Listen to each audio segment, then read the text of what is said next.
আসসালামু আলাইকুম। বই মেলায় আসলাম। বই মেলায় বেশ কয়েক বছর পরে আসলাম এটা বলতে পারি।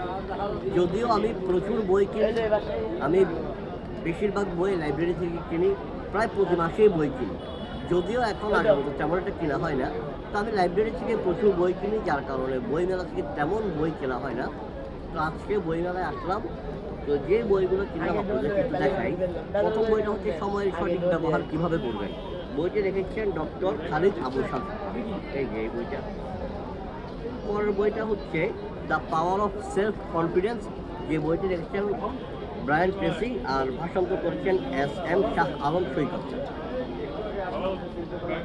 তারপরের যে বইটা সেটা হচ্ছে সময় কখনো ফিরে আসে না, বইটি লিখেছেন শাইখ আব্দুল মালিক আল কাসিম, আর বইটি আব্দুল্লাহ ইউসুফ অনুদিত।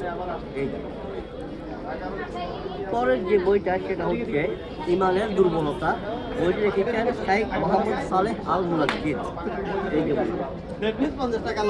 সর্বশেষ যে বইটা দেখাবো সেটা হচ্ছে অলসতার বিরুদ্ধে যুদ্ধ, বইটি লিখেছেন ডক্টর খালিদ আবু সাদিক, বইটি হাসান মাসরুর অনুদিত। এই যে এই বইটা।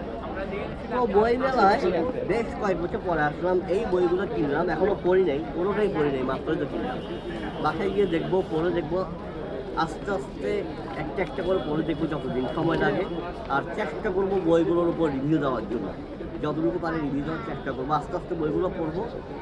আমি যেটা বলবো সেটা হচ্ছে বই মেলায় আসুন, বই মেলায় আসুন কিংবা না আসুন, অন্তত আপনার আশেপাশে তো লাইব্রেরি আছে, অথবা আপনি যে জেলায় থাকেন সেই জেলায় তো অনেকগুলো লাইব্রেরি আছে, লাইব্রেরিগুলোতে যান, গিয়ে বিভিন্ন সময় বই কিনুন। অন্তত আমি বলবো মাসে একটি বইগুলোও কিনুন। মাসে যদি একটি বইও কিনুন তাহলে অনেক লাভবান হবেন ইনশাআল্লাহ।